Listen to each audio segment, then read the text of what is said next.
श्री स्वामी समर्थ. नमस्कार मंडळी, मी मीना तुळसकर. आज मी तुम्हाला सांडग्याची आमटी दाखवणार आहे.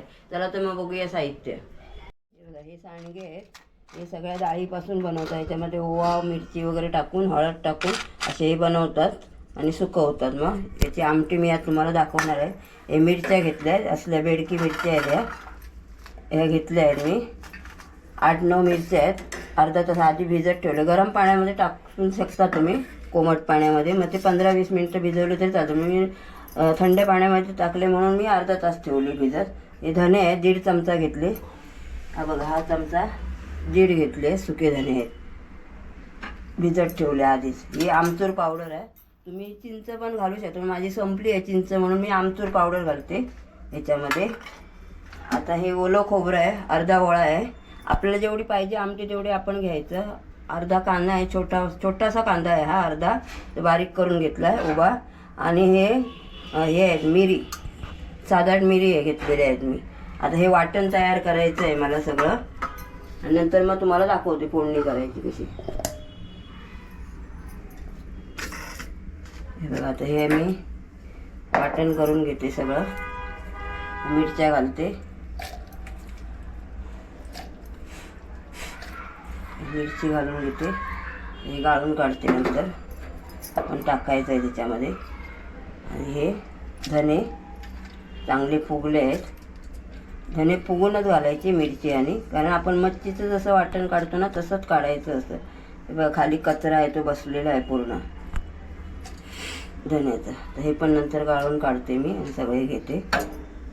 आता ही आमचूर पावडर टाकते. तुम्ही चिंच घ्या, चिंचेने तर खूपच छान लागते आमटी. माझी संपली म्हणून मी आमचूर पावडर घेतली. आता कोकमा पण घालू शकता.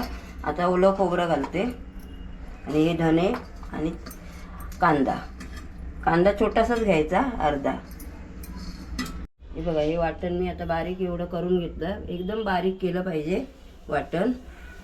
हे माझं मोठं भांडं आहे, छोटं भांडं जरा तुटलं आहे म्हणून ते मोठ्या छोट्या भांड्यामध्ये लगेच चांगलं बारीक होतं. आता हे तूप मी तापत ठेवलं आहे. आता त्याच्यामध्ये तेल टाकते.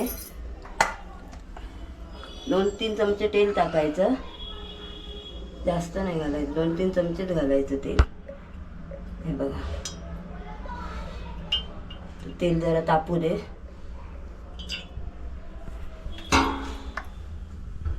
तेल तापलं आहे माझं. आता 1 चमचा हिंग घालते फोडणीला. हे बघा, थोडंसं जास्त टाकते. जरा हिंग असेल का, कारण काही डाळीचे आहेत ना, सगळे डाळींचे बनवलेले आहेत ते. आता मोहरी थोडीशी टाकते. मोहरी अर्धा चमचा टाकला. आता मोहरी जरा तडतडू दे. मोहरी जरा चांगली तडतडली. गॅस बारीक करते, जरा मध्यम ठेवलेला, एकदम बारीक केला.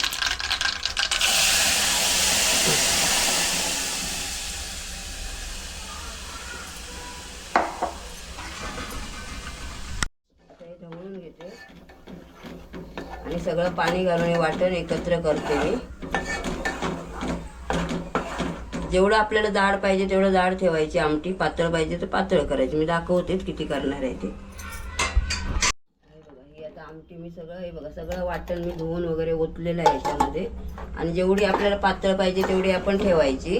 आता हे सगळं ढवळून घेते, आणि आता हे सांडगे मी ह्याच्यामध्ये घालून घेते, कारण ते चांगले 5 मिनटं तरी शिजले पाहिजे. नंतर घालायचे असलं सांडगे, अगोदर नाही घालायचे. वाटण वगैरे जरा हे शिजल्यावरती असं. ते शिजत आलं आहे वाटण. आणि आता मीठ पण घालून घेते. याच्यामध्ये तुम्ही चिंच किंवा कोकमं पण घालू शकता, किंवा आमचूर पावडर. तर 1.5 चमचा मीठ घालते. पाहिजे असेल तर आपण चव बघून मग घालायचं. तर मी बऱ्याच वेळा केली ही आमटी, छान होते आमटी. नक्की तुम्ही करून बघा. जरा शिजू द्यायला, चांगले उकळी यायला पाहिजे आणि आतमध्ये शिजले पाहिजे चांगले. हे बघा, हे उकळते चांगली. 10 मिनटं झाले मी म्हणजे का आतले सांडगे पण शिजले पाहिजे ना, 10 मिनटापर्यंत ठेवले आहे मी. हे बघा, चांगले शिजले आहेत. आणि आमटी बघा किती छान झाली आहे. जर रेसिपी आवडली असेल लाईक करा, शेअर करा, सबस्क्राईब करा आणि कमेंट करा. नक्की करून बघा सांडग्याची आमटी. अशाच पद्धतीनेच करून बघा, छान लागते. झाली आता आमटी तयार.